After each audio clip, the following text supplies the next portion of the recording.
there are actually 6 early warning signs for breast cancer that I want to share with you. Okay, and I'm going to share some additional things of what to do about it if you happen to have breast cancer. Okay, number 1, enlargement or change of shape in one of your breasts.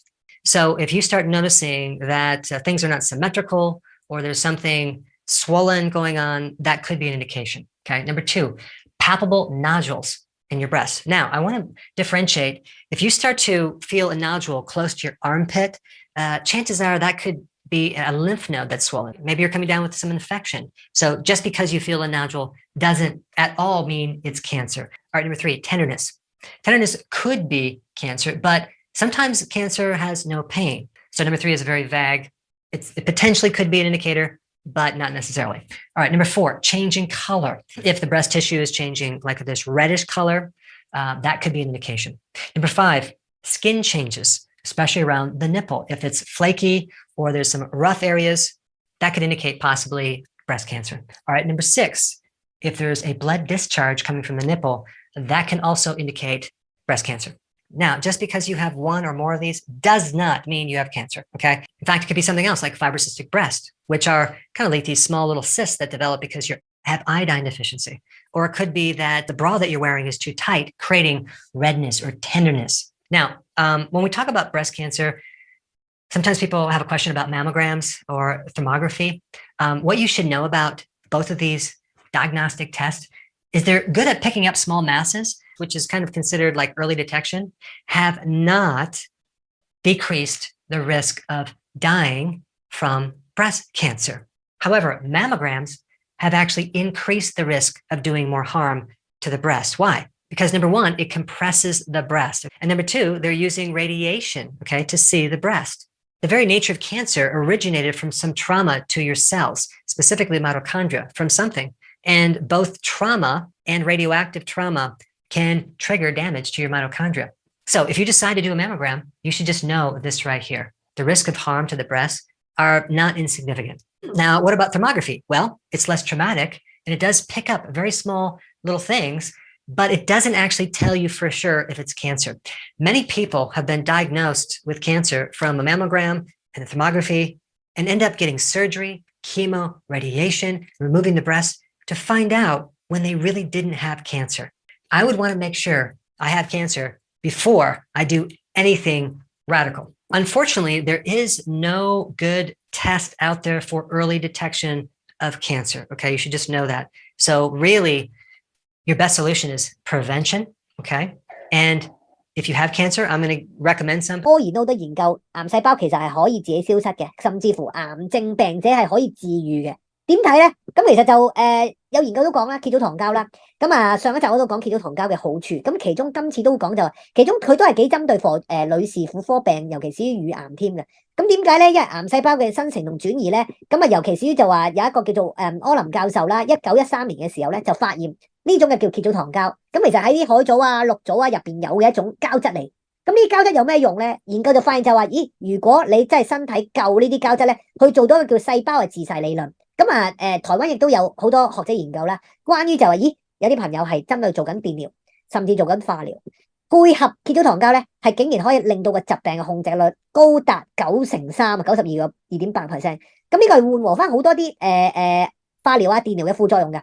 咁簡稱叫做腫瘤嘅輔助治療啦。咁我都幾鼓勵大家，如果可以性質嘅，你就不妨咧，你就唔好話你絕症即係天無絕人之路啦，係咪先？咁你不妨可以，我都鼓勵就食多啲結咗糖膠，食多啲 一側 radical， 好嘛？咁當然啦，我冇生 cancer 嘅，冇癌症，咁你預防都好啊，係咪先？咁你最好就 check 一 check 啦，一定要 check 一 check 癌指數，好嘛 ？check 癌細胞指數同埋 check 你嗰個婦科，又譬如 check 下啲乳癌啊、子宮頸癌啊，佢全部有晒㗎，好嘛？咁呢啲都要 check 下啲預先。咁真㗎，書籍唔同嘅書籍，無論係台灣去到日本。都有講過關於潘懷忠博士啦，去到日本嘅一啲乙科院長咧，都講就話結咗糖膠嘅功用，針對癌細胞係幾有叫抑制到嗰個腫瘤嘅生長啦，甚至乎減低嗰個嚴重程度。所以坊間都好多結咗糖膠產品㗎，你去屈臣氏萬寧都好多㗎。咁要揾咯，要揾啲優質㗎咯。咁點解我都咁信奉 一側 radical 咧？因為重金屬含量肯定會冇嘅，但係坊間唔知㗎。坊間你點知佢有冇塑化劑㗎？你大海洋你幾多嗰啲咩飲管啊，膠袋喺個海度㗎啦。咁所以你揾啲優質嘅產品咧，其實唔容易。咁但係正正結咗糖膠咧，以色列佢做得好好，個質素好優質啦。咁啊變相就可以排除晒呢啲因素喺度。咁同我哋就佢就最好就咩咧？三個形態都幫你手咧去做分析判斷。咁如果你話 let's say 你自己本身你中意液態嘅，你咪飲 Youngevity 液態版嗰隻咯。如果唔係嘅話，你就可以用膠囊裝或者粉裝嗰隻。咁啊當然啦，有啲朋友話 Youngevity 第一次聽啦，唔了解啦，其實咩嚟咧？其實 Youngevity 咧佢就用咗嗰啲蠍藻咧，就喺加拿大一個叫新斯科舍嘅海洋上邊咧，用人工採集嘅形式去提取嘅。咁入邊嘅海洋污染咧係近乎係零咁滯啊。咁啊全天然啦。咁以上嚟講咧就冇乜郵輪啊經過啊。咁所以採集嗰啲蠍藻提煉啲糖膠咧，其實就相對性咧就會比較係冇污染冇重金屬咯。咁啊加埋佢就用咗一個叫真空提取法。咁咩嚟咧？咁因為你知咧，蠍藻糖膠好大叉噶嘛，咁又有纖維啊，又有唔同營養素噶嘛。咁佢要提煉淨係嗰啲蠍藻糖膠有益嘅成分咧，哇好犀利，用差唔多成6公斤先至提到1 gram 1克啊嘅蠍藻糖膠嘅啫。咁啊變相嚟講濃度就好高，好珍貴。